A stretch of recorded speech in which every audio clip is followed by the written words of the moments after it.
bienvenidos. ¿Cómo se sienten? ¿Cómo han pasado el día? El Señor esté con ustedes, mis hermanos. Hoy vamos a compartir un tema muy interesante de la Santa Escritura y vamos a continuar estudiando estos grandes misterios. Como iniciamos el tema del día de ayer estudiamos cómo la Escritura en Mateo capítulo 28 nos enseña que Dios le ha dado poder y autoridad a su iglesia, ¿verdad que sí? Para dar un mensaje potente, para hablar con autoridad al mundo y llevar el evangelio hasta el final de este planeta. El tema que quiero compartir esta noche con ustedes, y aprovecho y doy la bienvenida a todos los presentes y a los que nos miran por YouTube, por Facebook, también en señal abierta, por Adevenir, también acá en el Perú. El tema que quiero compartir con ustedes tiene que ver con la justificación por la fe. Porque la sierva del Señor dice que la justificación por la fe es el mensaje o parte o la punta principal del mensaje del tercer ángel. Porque la única manera que nosotros podamos resistir las pruebas que vienen es que nosotros seamos realmente justificados por la fe. Y de igual manera voy a pasearme por el santuario. Hoy voy a pasearme por el santuario y esta semana nos vamos a pasear por el santuario. Hoy voy a hablarles del lugar prácticamente de lo que es el atrio y mañana voy a pasar al santo y ustedes me van a acompañar, pero vamos a mirarlo en su cumplimiento en la vida de Cristo. ¿Ok? Ahora, fíjense una cosa interesante. El tema de hoy tiene por título El misterio de Dios. Ese es el título de hoy. Y hoy día se está predicando la justificación por la fe, pero no se está dando el mensaje redondo como debe ser. Se está hablando de perdón, de perdón, de perdón, de perdón, pero no de transformación. El día de hoy vamos a aprovechar para reavivar nuestro corazón y el día de mañana también. Y pasado mañana ya voy a comenzar a hablar un poco de reforma, pero sin reavivamiento no hay reforma.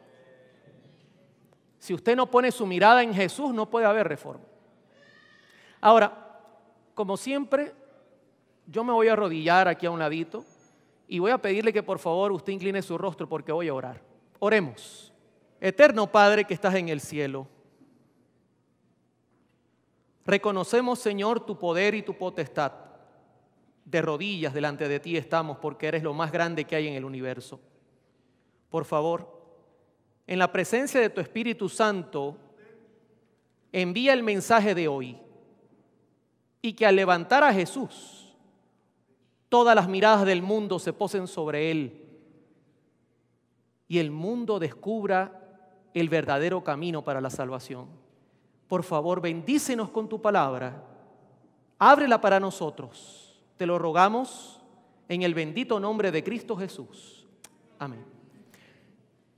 Es interesante que el libro de Romanos, capítulo 16, verso 25, el apóstol Pablo muchas veces en sus cartas habla de un misterio. Y noten cómo dice Romanos 16, 25. Y al que puede confirmaros según mi evangelio y la predicación de Jesucristo, según la revelación del misterio que ha sido mantenido oculto desde tiempos eternos. La pregunta que yo hago es, ¿de qué misterio está hablando Pablo? ¿Cuál es ese misterio que ha sido oculto, escuche, desde tiempos eternos? Ahora, es un gran misterio. Necesitamos entender hoy el evangelio profundamente, mis hermanos, a un nivel superior de lo que hemos entendido hasta ahora. Es el único camino para salvarnos. Y déjeme decirle que en Colosenses capítulo 1, Pablo sigue hablando de este tema y dice, el misterio que había estado oculto desde los siglos y las edades, pero que ahora ha sido manifestado a sus santos, a quienes Dios quiso dar a conocer las riquezas de la gloria, y noten, de este misterio entre los gentiles, que es Cristo en vosotros, la esperanza de gloria. Un misterio, Jesús un misterio, Cristo un misterio, sí Señor. Y hoy necesitamos revelarlo a profundidad, no por encimita como lo estamos haciendo en muchos lugares. No, necesitamos mirarlo hasta adentro. Y fíjense que el apóstol Pablo sigue hablando del misterio. 1 Corintios 2, este hombre como que le gustaba este tema muchísimo. Dice, mas hablamos sabiduría de Dios en misterio, la sabiduría oculta, la cual Dios predestinó antes de los siglos para nuestra gloria, la que de ninguno de los príncipes de este mundo y de este siglo conoció, porque si la hubieran conocido, nunca habrían crucificado al Señor de gloria. Ahora, quiero decirle algo importante. Si este misterio que voy a presentar esta noche fuese realmente conocido en Lima y en los países donde nos están mirando, necesitaríamos un estadio donde por lo menos entraran 1 millón de personas. El gran problema es que no ha sido entendido como debe ser entendido. Y hoy lo vamos a destapar.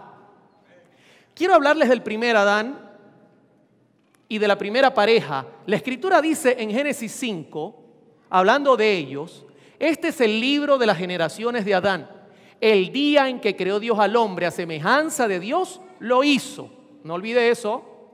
Varón y hembra los creó. Los bendijo y llamó el nombre de ellos, ¿cómo los llamó? Adán. Interesante. El nombre de ellos era Adán en el día que fueron creados. Ahora, ¿cuál era el plan de Dios? El plan de Dios era que Adán y Eva poblaran la tierra y ellos fueran gobernadores de la tierra, administradores de Dios. Y lo dice claramente el Salmo capítulo 8, verso 4. Dice, digo pues, ¿qué es el hombre para que tengas de él memoria? Y el hijo del hombre para que lo visites. Le has hecho poco menor que los ángeles. Y note, lo coronaste de gloria y de honra y le hiciste señorear sobre las obras de tus manos. Todo lo pusiste debajo de sus pies. Cuando Dios creó a Adán y a Eva, ellos eran los gerentes de este mundo, pero Dios es el dueño. Nunca lo olvide. Y usted conoce lo que ocurrió.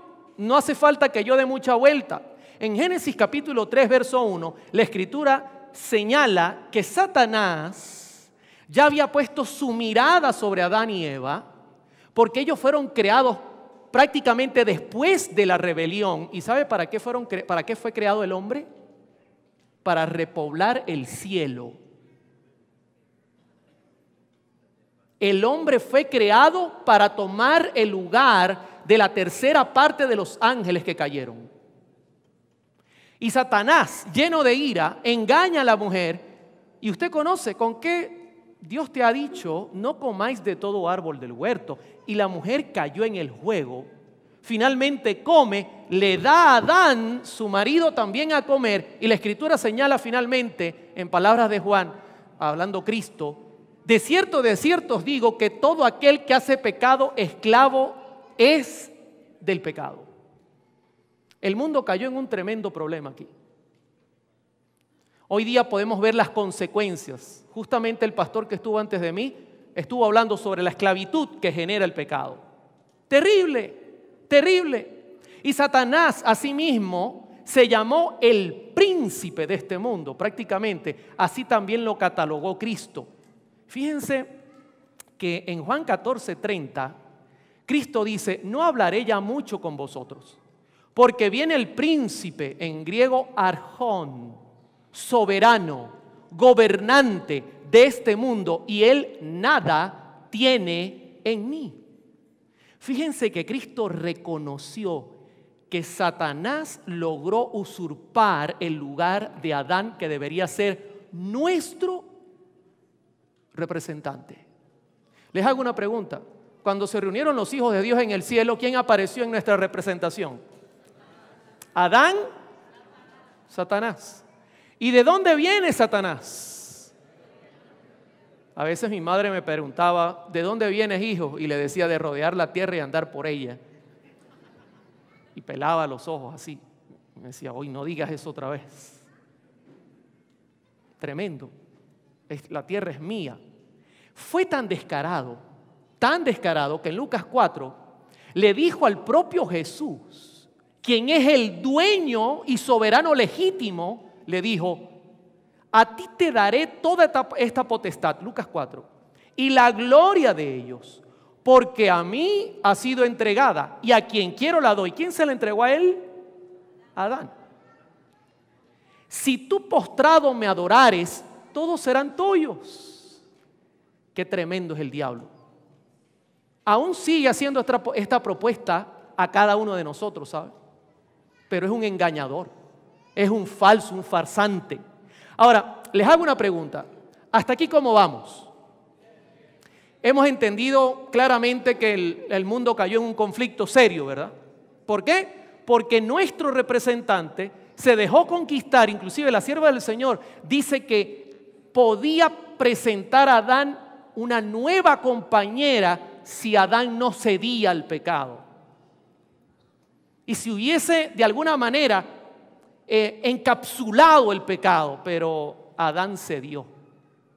Ahora, vamos a abrir el misterio que Pablo tanto presenta en la Escritura. Y fíjense lo que dice la Biblia en Romanos 16. Y al que puede confirmaros según mi evangelio y la predicación de Jesucristo, según la revelación del misterio que se ha mantenido oculto desde tiempos eternos. ¿Cuál es ese misterio? Hermano, yo hoy voy a hablar, a mí me gusta decir así, en español, en el buen sentido de que voy a hacerlo muy sencillo. En Génesis 3:15, la primera profecía que apuntaba sobre una solución al problema que causó el pecado, dice, y pondré enemistad entre ti y la mujer, entre tu simiente y la simiente suya. En pocas palabras, Satanás, va a haber enemistad entre tu poder y todo lo que tú tienes y mi propia iglesia. Siempre van a estar en conflicto. Pregunto, ¿estamos en conflicto? Y entre tu simiente y la simiente suya, y en pocas palabras, entre los que te siguen a ti y los que seguirán mi camino, va a haber enemistad. Esta te herirá en la cabeza en el momento que menos lo esperes. De mi pueblo saldrá alguien que te pisará la cabeza. Cuando tú pisas la cabeza de la serpiente está lista, no hay para dónde correr. El problema es que en el intento la víbora te puede picar, morder. Y dice, y note que hablando de la mujer, luego dice, y tú a él le herirás en el calcañar. Ahora, yo voy a ser directo al presentar esto. Dios se lo va a presentar primero directo y luego voy a ir a los textos. Dios, al mirar que Adán y Eva estaban perdidos, Dios tomó la decisión de activar el misterio. Y el misterio era sencillo. El misterio era que Él enviaría un segundo Adán.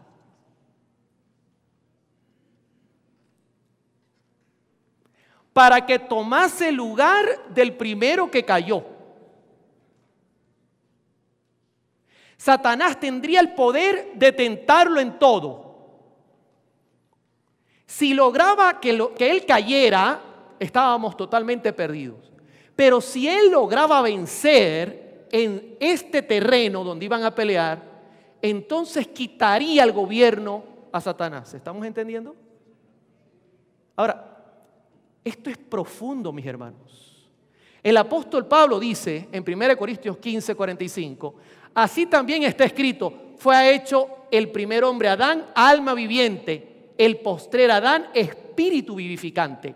Mas lo espiritual no es primero, sino lo animal, luego lo espiritual. Y luego agrega, El primer hombre es ¿de dónde?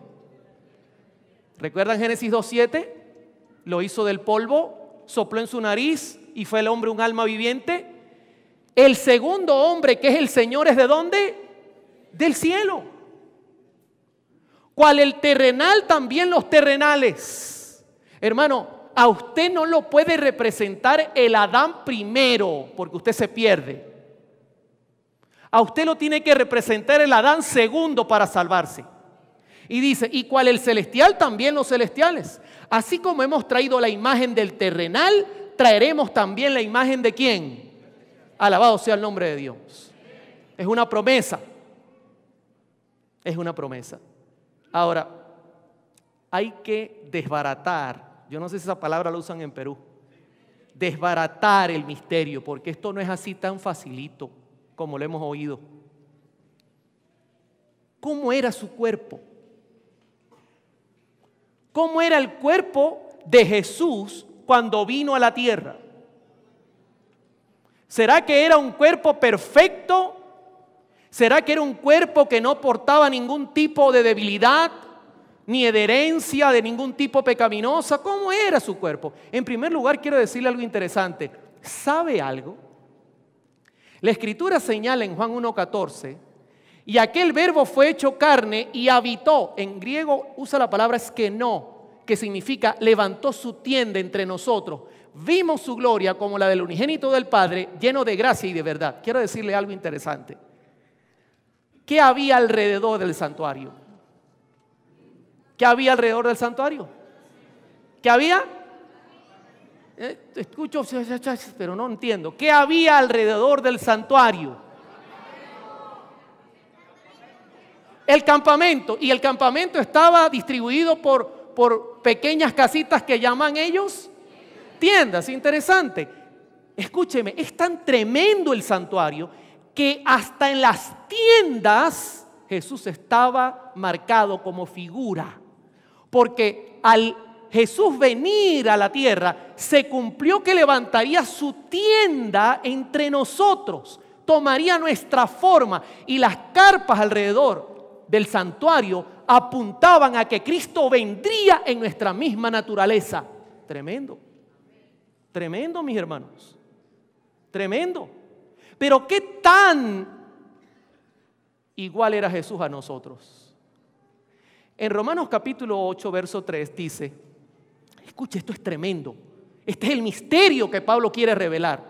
Porque lo que era imposible para la ley, por cuanto era débil por la carne. Yo quiero que usted ahora mire su carne, mire su carne.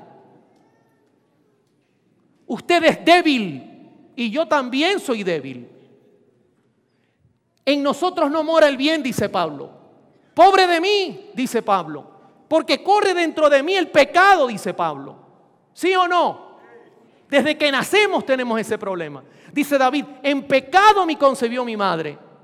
Yo recuerdo cuando mi niña estaba pequeña, apenas tenía 1 añito, 2, estaba ya caminando y la puse a jugar con la hija de uno de los ancianos de la iglesia que está de visita, y comencé a escuchar golpes y golpes y golpes en la casa, y le dije a mi esposa, anda y mejor revisa qué están haciendo los niños. Y cuando mi esposa entró, el golpe que se oía, el boom, boom, boom, era la cabeza de la niña del anciano que daba contra la pared y mi hija le estaba dando. Y una muñequita en el piso. No tenía ni siquiera razón para entender lo bueno y lo malo, y ya dentro de la carne corría la herencia que yo le di y que a mí me dio Adán. Terrible, débil. Pero Dios, enviando a su Hijo en semejanza de carne sin pecado. Ya, porque es que yo tengo a veces problemas con la vista, así como mi amigo el pastor Bor. En semejanza de carne, ¿de qué? De pecado. Hermano, escuche lo que le voy a decir. En la carne de Jesús habitaban todas nuestras debilidades, flaquezas. Escúcheme, nuestro cuerpo juega a favor del pecado. Y el de Jesús También. Porque ahí lo dice claro, semejanza de carne de pecado. Y a causa del pecado, mire lo increíble, condenó el pecado en la carne, teniendo nuestra carne débil que nos lleva hacia el mal, Cristo logró vencer el pecado. Eso es una cosa increíble. ¿Quiere que lo mire a través del espíritu de profecía? Mire cómo lo dice la sierva del Señor. Deseado de toda la gente, es página 32. Habría sido una humillación casi infinita para el Hijo de Dios revestirse de la naturaleza humana, aun cuando Adán poseía la inocencia del Edén. Pero Jesús aceptó la humanidad cuando la especie se hallaba debilitada por 4000 años de pecado. Como cualquier hijo de Adán, aceptó los efectos de la gran ley de la herencia. Y la historia de sus antepasados terrenales demuestra cuáles eran aquellos efectos. David venía de quién era, hijo de quién, decía la escritura, hijo de quién, de David, miserable pecador.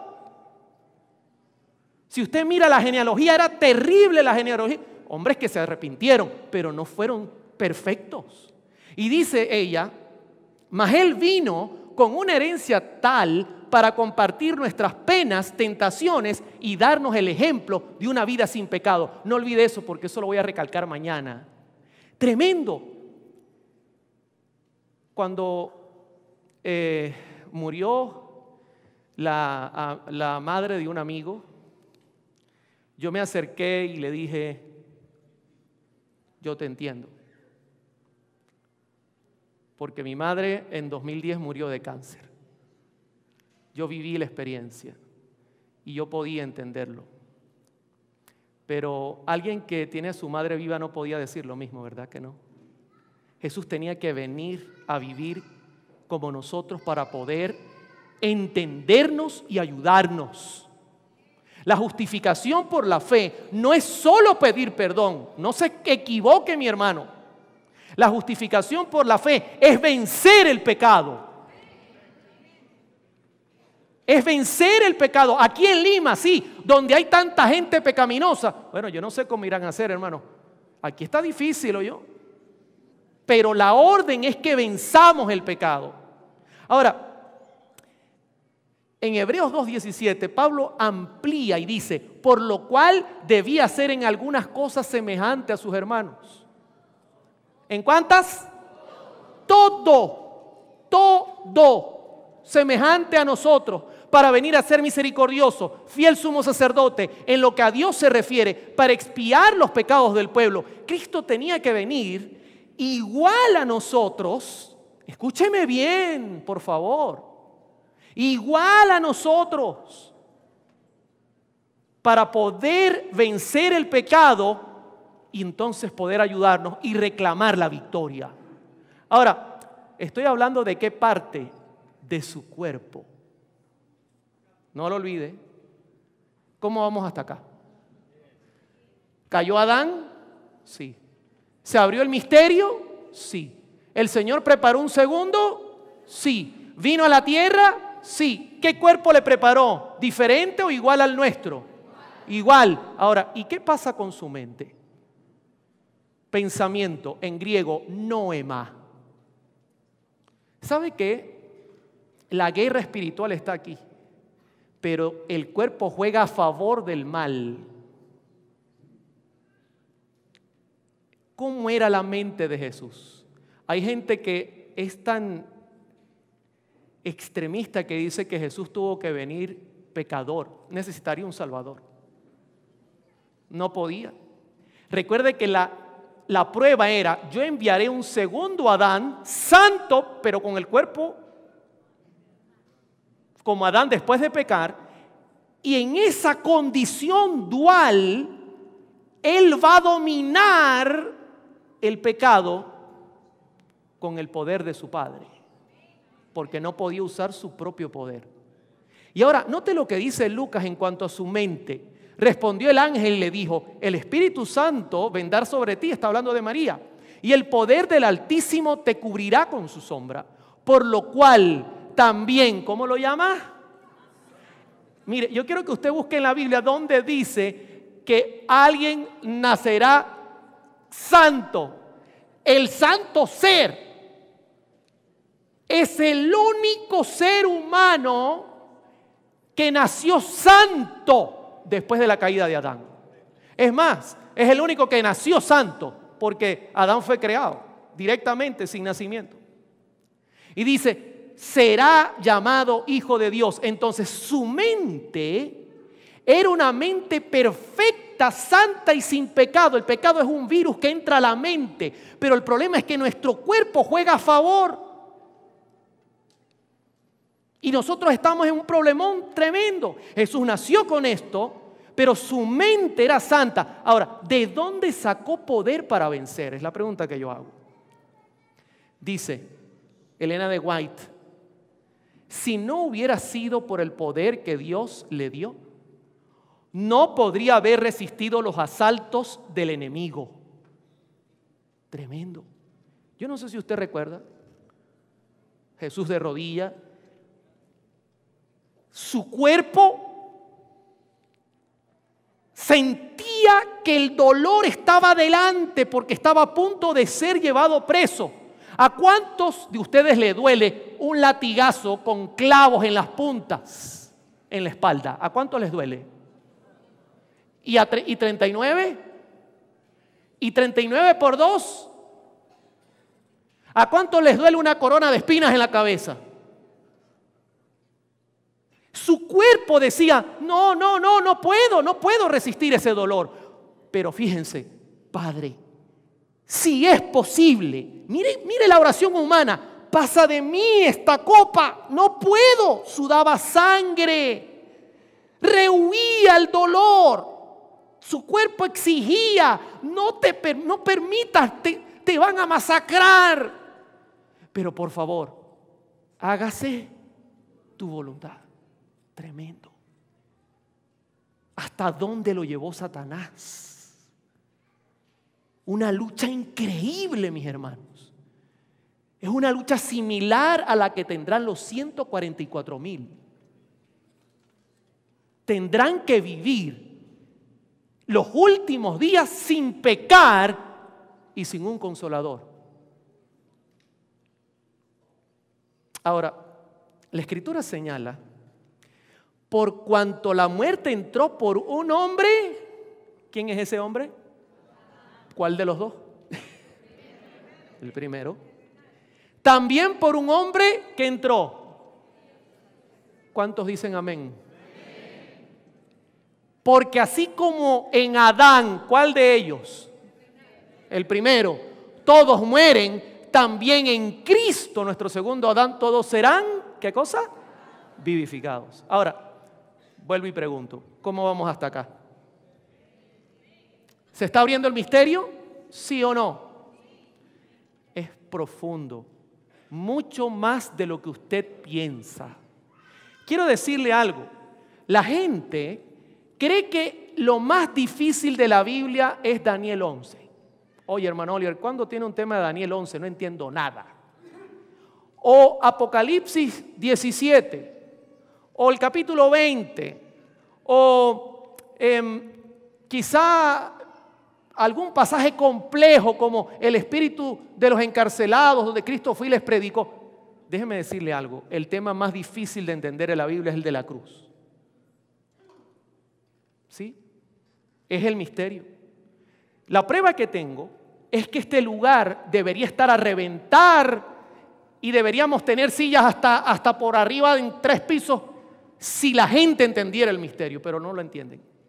Y es complejo, más difícil de lo que nosotros creemos. Por eso la sierva del Señor escribe, a fin de conocerle, página 72, mientras Cristo estaba llevando la pesada culpabilidad provocada por la transgresión de la ley, mientras estaba precisamente en el acto de llevar nuestros pecados, fue mofado por los principales sacerdotes y gobernantes.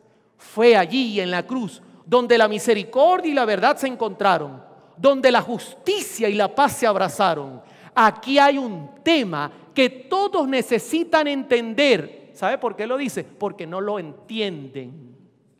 Y luego añade, aquí hay longuras, anchuras, profundidades, alturas que sobrepuja todo cómputo. Ahora, mire, yo no tengo la capacidad de revelarles todo el misterio, pero por lo menos lo que el Señor ha hecho en mi vida, yo quiero revelarlo esta noche. Lo poco que me ha mostrado, porque es que es algo muy profundo. Ella dice que deberíamos meditar todos los días en la obra de la cruz. Ahora, fíjese lo interesante. Es tan serio este misterio que en 1 Corintios 1:18 dice Pablo, porque la palabra de la cruz es ¿qué cosa? Una locura para los que se pierden, pero los que se salvan, esto es a nosotros, es poder de Dios. Resulta que la cruz era un símbolo del sol pagano. Usted va a Egipto o a los museos egipcios y en las piedras hay cruces por todos lados. Porque al final en el firmamento, cuando el sol se presenta en todo su poder, genera como una cruz. Y ellos adoraban al sol, adoraban la cruz, la portaban sus sacerdotes guindadas. Cuando pasaban por su cementerio, escúchame hermano católico, se hacían los paganos la cruz en el pecho. Cuando pasaban por sus iglesias, se hacían la cruz en el pecho, porque adoraban la cruz. Cuando llegaron los primeros colonos a las Américas, cargaban cruces los sacerdotes y sobre las chozas de los indios habían cruces también. Porque la cruz siempre fue un símbolo pagano. Ahora, yo quiero que usted entienda por qué Pablo dice que era una locura el evangelio. Porque Pablo venía y decía, mi Dios es tan poderoso que murió por mí en una cruz. ¿Qué le pareciera que yo agarrara acá y pusiera una silla eléctrica donde matan a los convictos y yo le diga a usted, esa silla eléctrica tiene poder? Usted diría, se volvió loco el hermano Oliver, ¿sí o no? Entonces Pablo iba y decía, la cruz es poderosa. Y decía, mira Pablo, tú has leído mucho y tanto leer la Biblia te has vuelto loco. Lo decían. Ahora, Satanás tiene un plan de arrasar la justificación por la fe, porque sabe que es la puerta de entrada para el reavivamiento y para que venga la reforma, y nos ha saturado de cruces. Usted, por ejemplo, va a un cementerio, ¿qué es lo que sobreabunda? Aquí también en Perú. Usted entra a la casa y ¿qué hay montado arriba de la puerta? Cruz. Se monta en el carro y la tienen guindada en el retrovisor. La cargan tatuada. Se la ponen en el pecho, la usan de zarcillo y los rockeros se la ponen al revés. Saturado, de tal manera que nosotros miremos la cruz y digamos, así ahí mataron a Jesús. Y nos olvidemos del misterio tan grande que encierra. ¿Por qué una locura?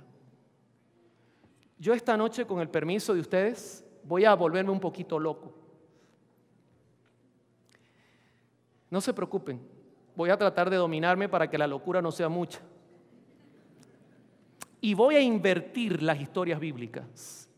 Yo voy a hacer el papel de Dios. Ojo, es un ejemplo lo que voy a hacer. No estoy blasfemando porque estoy dando un ejemplo.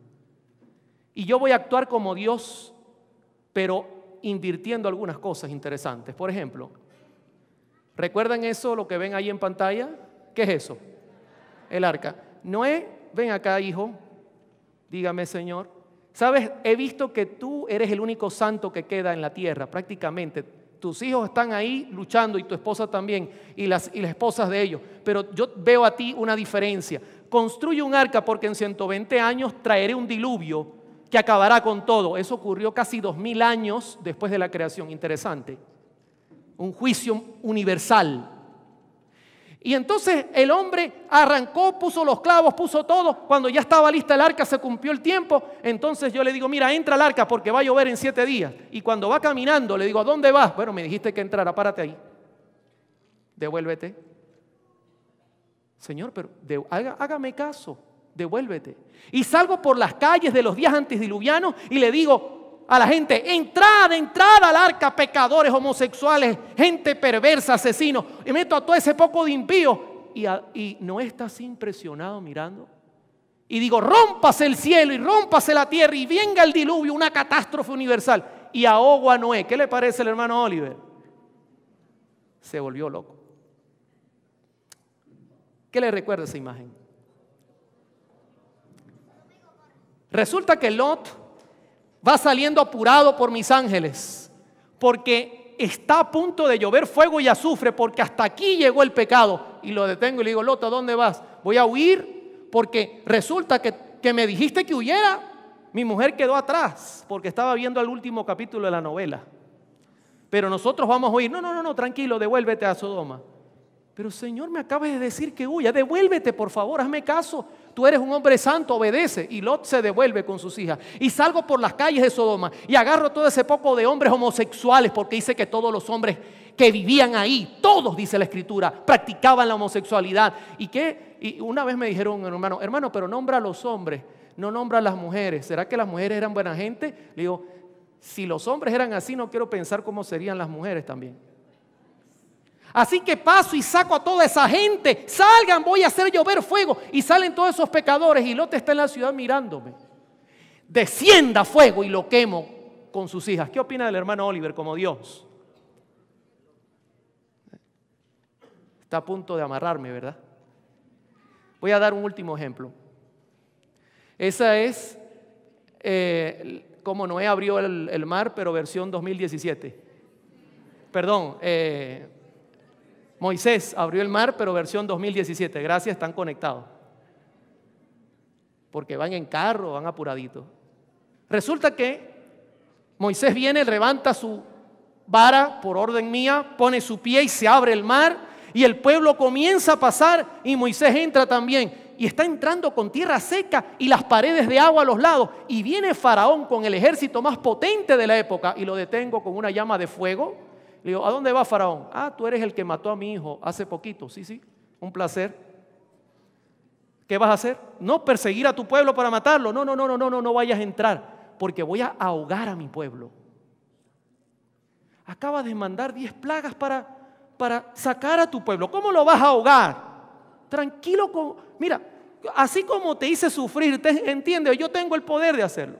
Así que échate para atrás porque lo voy a hacer ahora. Y cierro las aguas y ahogo a Moisés y a todo el pueblo de Israel. ¿Qué opina del hermano Oliver como Dios? Estoy loco, ¿verdad? Ahora, yo quiero que usted me explique ahora, por favor. Porque su matemática es la siguiente. En la Escritura, siempre los santos y los justos han sido amparados y salvados por nuestro Dios. ¿Qué le pasó a Daniel cuando clamó con los leones a los lados?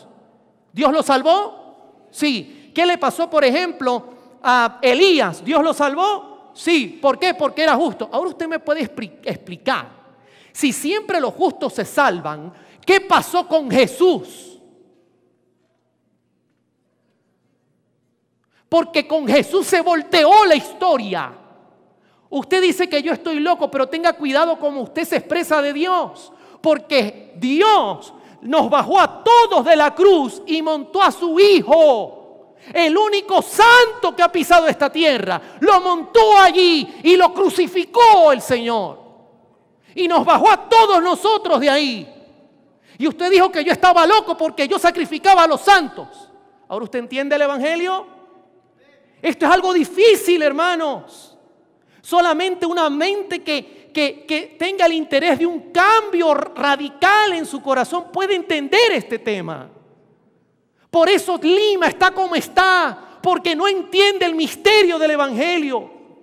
Es profundo, mis hermanos, tan profundo que Pedro no lo entendía. Dormía con Jesús, vivía con Jesús, pescaba con Jesús. Y dice la Escritura, y comenzó a enseñarles, Marcos 8:31, que le era necesario al Hijo del Hombre padecer mucho y ser desechado por los ancianos, por los principales sacerdotes, por los escribas. Jesús le dijo, mira, yo tengo que morir. Me van a perseguir, me van a matar. Y fíjense lo que dice la Escritura. Pedro le tomó aparte y comenzó a reconvenirle. En griego se usa la palabra eptimao, que significa reprender, imponer o desviar. En pocas palabras, Cristo le dice, Pedro, yo voy a morir. Y Pedro lo toma aparte y le dice, te reprendo. Increíble. ¿Te reprendo? Yo quiero que usted entienda el nivel de reprensión. Esta palabra eptimao aparece en otra historia. La barca se está moviendo, una tormenta terrible está cayendo, los discípulos reman cansados, se van a ahogar, no hayan qué hacer, y un relámpago ilumina el rostro de Jesús que va dormido. Y entonces cuando se ven casi ahogándose, los discípulos miran y le dicen: Señor, levántate, sálvanos que perecemos. Y Cristo se levanta, mira la tempestad, impresionante, era mortal. Se pone en pie sobre la barca y dice en griego: Eptimao, te reprendo. Y dice la Escritura que la tormenta se desvió. ¿Qué quería hacer Pedro con el plan de salvación? Desviar a Jesús. ¿Entendía Pedro? ¿Sí o no? ¿Y usted cree que usted sí lo va a entender? De tal manera que Cristo reprendió a Pedro diciéndole: quítate delante de mí, de Satanás, porque no pones la mira en las cosas de Dios, sino en las cosas de los hombres. Ese es el gran problema que tenemos nosotros. Tenemos la mirada en las cosas de Dios y no, ojalá, en las cosas de los hombres y no en las de Dios. Ahora, le hago una pregunta. ¿Y usted cree que los otros 11 sí entendían? Sí entendían el misterio, lo tenían claro. Si usted no entiende este tema, en vano nosotros vamos a predicar todas las profecías que se han de venir. Porque si usted no acepta a Jesús, hermano, aquí no estamos haciendo nada. Fíjese, en la última cena, habiendo dicho Jesús esto, dice Juan 13, se conmovió en espíritu y declaró y dijo: de cierto os digo que uno de vosotros me va a entregar. Yo quiero que imagine la reunión y que yo diga aquí en Lima, en esta sala, uno de ustedes me va a entregar hoy. Pregunto, ¿el que me va a entregar está aquí adentro? ¿Sí o no? Sí. Y entonces los discípulos se miraban unos a otros dudando de quién hablaba. Y uno de sus discípulos, el cual Jesús amaba, estaba recostado al lado de Jesús. No era María Magdalena, como dice el libro de Dan Brown. No, era Juan. Está cerquita. Y señas hizo Simón Pedro, verso 24, para que preguntase quién era aquel de quien hablaba. Él entonces, recostado cerca del pecho, dijo: Señor, ¿quién es? Y Jesús da una señal y dice, verso 26, a quien yo diera el pan mojado, aquel es. Y mojando el pan, lo dio a Judas Iscariote, hijo de Simón. Ahora, yo quiero que usted imagine que el hermano que está aquí cerca, dígame su nombre, hermano. Henry, que está cerca de mí, por allá le preguntan, Henry pregunta, y le digo: Henry, mira, es sencillo, el que me va a entregar le voy a dar el control. Ahora le pregunto a ustedes, ¿dónde usted pone la mirada? ¿En la pantalla? ¿En los televisores? ¿En la cámara? ¿A dónde? ¿En el control? Y así que yo camino y como Henry es buena gente, se lo entrego a Henry. ¿Quién me va a entregar? ¿Quién? Tengan cuidado porque el hombre puede ser que hasta sea karateca. ¿Está claro? Ahora, yo no entiendo por qué entonces el siguiente pasaje dice esto. Verso 28. Pero ninguno de los que estaban a la mesa entendió por qué les dijo esto. ¿Cómo es posible? ¿Qué era lo que no entendían, mis hermanos? El evangelio, el misterio. Mire cómo lo señala la sierva del Señor. Jesús había abierto delante de sus discípulos una vasta extensión de la verdad. Pero les era muy difícil impedir que en sus mentes se mezclaran sus lecciones con las tradiciones y máximas de los escribas y fariseos. Ellos estaban confundidos, las filosofías del mundo los confundían. Hoy día es igualito. Usted dirá, ¿pero qué filosofías? Todo lo que usted mira por televisión, oye por la radio, la música, todo esto nos desvía del plan de salvación. Todo lo pecaminoso tiene ese fin. Y luego dice, habían aprendido a aceptar las enseñanzas de los rabinos como voz de Dios, y esto dominaba todavía sus mentes y amoldaba sus sentimientos. Las ideas terrenales y las cosas temporales. ¿Qué cosa? Las ideas terrenales y las cosas que dice temporales ocupaban todavía mucho lugar en sus pensamientos. El mismo problema que tenemos hoy día, mis hermanos. ¡Qué lástima! Que hay gente pensando en qué va a invertir sus millones, como que si este mundo va a durar 100 años más. No comprendían la naturaleza espiritual del reino de Cristo, aunque Él se lo había explicado tantas veces. Tremendo. Tremendo. ¿Cómo se llama esta ciudad? ¿Cómo? Ok. Yo quiero que usted se olvide que esta ciudad se llama Lima. Yo quiero que usted, su mente, la lleve conmigo al Calvario. Esto aquí ahora se llama el Calvario, el Gólgota, el monte de la calavera. Hay 3 hombres que están siendo sacrificados en una fiesta nacional que exigía la presencia de todos los judíos, la Pascua. Es el 14 de Nisan. Estamos cerca de las 3 de la tarde. Y hay 3 hombres allí crucificados. Y dice la Escritura en el verso 38 de Mateo 27. Entonces crucificaron con él a 2 ladrones, uno a la derecha y el otro a la izquierda. Primera pregunta, ¿por qué Jesús estaba en el medio? Según los romanos, el más peligroso tenía que ir en el medio. Y los que paseaban le injuriaban. Yo voy a hacer el papel de ellos. Imagínense que tenemos ahí la cruz donde está el televisor y pasaban y meneaban la cabeza y decían: hey, yo te conozco.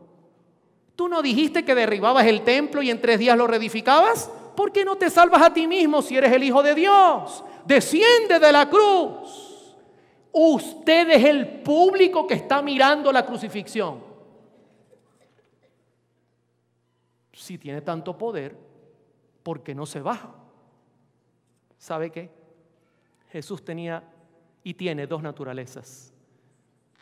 La divina, que nunca la perdió, y la humana, que aceptó por nosotros. Y esta es una tentación para Dios, no para un hombre, porque un hombre común no se quita los clavos y se baja de una cruz. Esta es una prueba contundente que el que estaba clavado allí era Dios. Ahora, de esta manera también los principales pastores de la iglesia o sacerdotes, escarneciéndole con los escribas y los fariseos y los ancianos, todos los hermanos, increíble, eran todos los religiosos los que debían dirigir al pueblo hacia la verdad. Se estaban burlando de Jesús y le decían: hey, yo te conozco. Talita cumi. Talita cumi. Así le dijo a la niña. La levantó de la muerte. Una mujer tocó atrás su borde y se sanó. Yo te conozco, a otro salvó. Y así mismo no se puede salvar. Si es el Rey de Israel, que descienda de la cruz y creeremos en él. Yo le hago una pregunta: ¿a quién le cree usted esta noche? Usted está en el Gólgota. ¿A los líderes religiosos o a ese hombre que está clavado allí que dice ser el Hijo de Dios? ¿A quién le cree usted esta noche? Porque dicen que el evangelio es fácil de entender. Yo creo que usted agarraría los tomates y los huevos, porque los niños salían a esa hora de sus actividades y miraban el desastre y participaban. Ahora, para mí el pasaje más duro es este que está aquí. Es el más solemne de toda la Biblia. Para mí, yo tengo mi manera de mirar. Yo sé que usted tiene su manera de mirar. Para mí es el más solemne. Por esto, Mateo 24:43. ¿Confió en el hombre? ¿En quién confía usted? ¿En quién confió? ¿En quién confió Daniel? ¿Y qué hizo Dios con Daniel? ¿Lo libró? ¿En quién confió Elías? ¿Y Moisés? ¿Y David? Confió en Dios. Tremenda prueba. ¿Eh? Aquí vamos a hacer una prueba. Él confió en Dios. Vamos a ver si es verdad. Líbrele ahora si le quiere, porque ha dicho. Miraban para arriba y decían: si tú estás arriba y este es tu hijo, él dice que confió en ti. líbrale ahora si tú le quieres, porque ha dicho, escúchame bien, en el griego no está bien escrito, en el griego no es así, en el griego dice, porque Él dice que Él es Dios. Uno igual a su Padre. Y el silencio. No había respuesta. Lo único que se escuchó fue, Padre, en tus manos encomiendo mi espíritu. He terminado.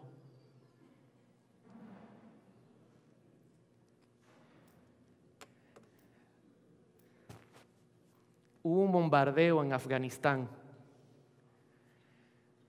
En el bombardeo hubo un mal cálculo y una casa fue totalmente destruida. Cuando los Marines llegaron y miraron la casa, vieron que todo había sido destruido y toda la familia había sido destruida. Consiguieron a un niño como de 3 años en una cuna, vivo, el único sobreviviente. Así que, por misericordia, tomaron al niño y el niño finalmente logró ser adoptado por una familia norteamericana después de año y algo. Tenía ya como 5 años.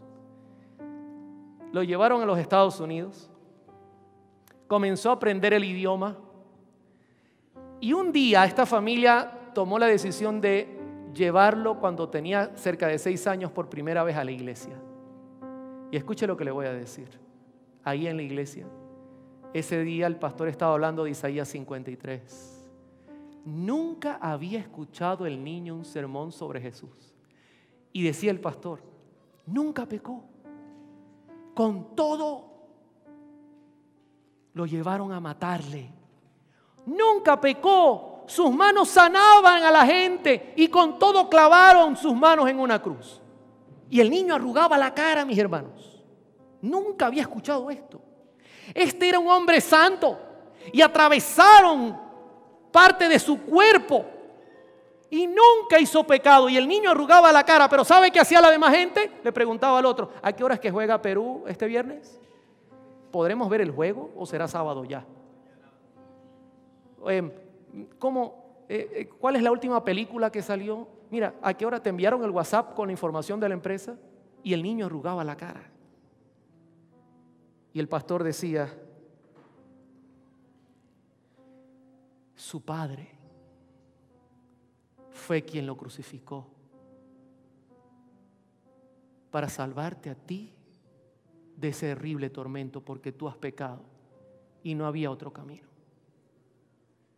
Venció el pecado en nuestra propia carne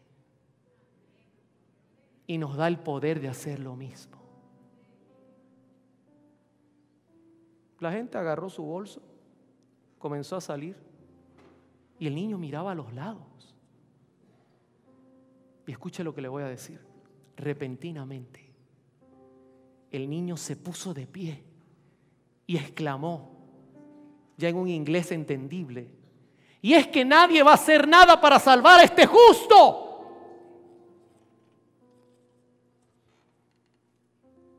¿Qué pasa con nosotros, hermanos? Por amor al Señor.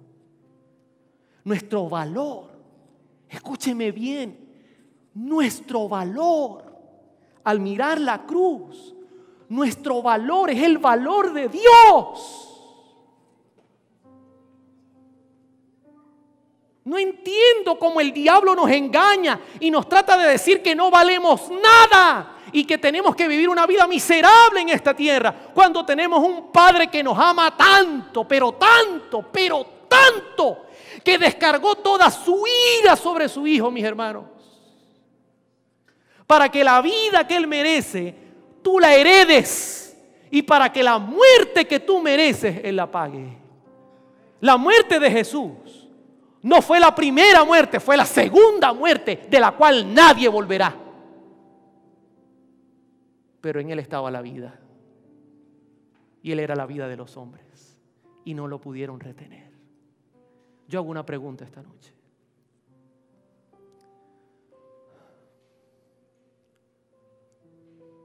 ¿Hay alguna persona aquí en esta noche que quiera sinceramente, al mirar todo el cuadro, decir: Señor, gracias?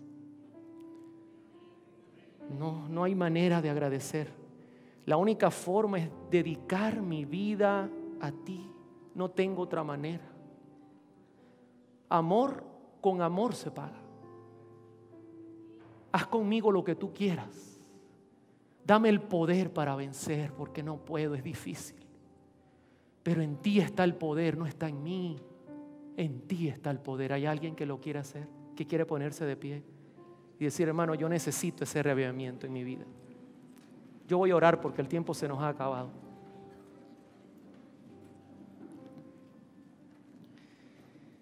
Querido Padre que estás en el cielo,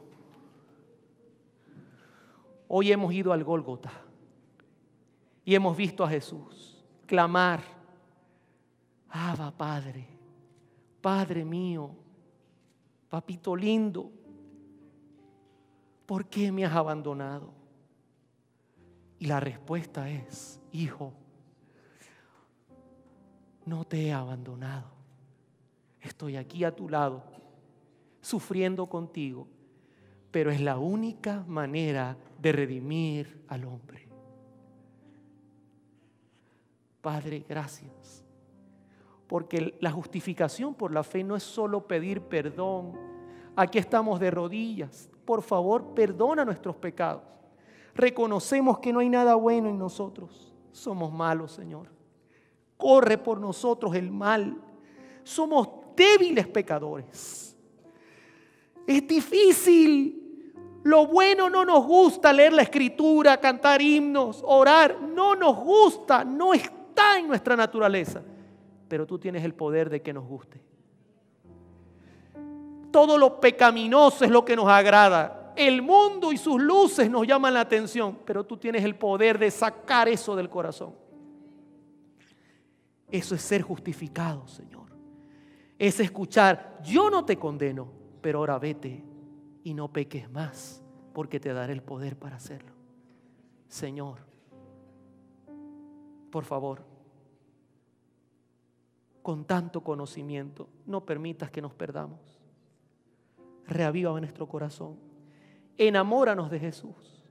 Que pasemos tiempo con Él. Que oremos como nunca lo hemos hecho. Que estudiemos su palabra como nunca lo hemos hecho. Y que podamos vivir y que el mundo mire en nosotros el corazón y el rostro de Jesús. Padre, perdónanos nuestros pecados, por favor. Y te damos las gracias porque nos has dado un valor que no merecemos.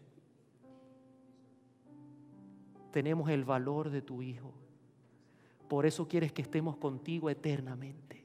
Por eso mudarás tu casa con nosotros.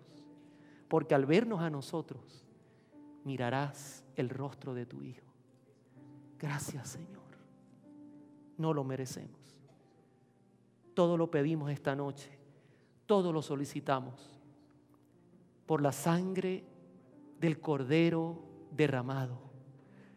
Esa sombra que Cristo cumplió en el Calvario para darnos la victoria en el único nombre que conocemos, Señor, en el nombre sacrosanto de Cristo Jesús. Amén y amén y amén. Dios les bendiga, hermanos.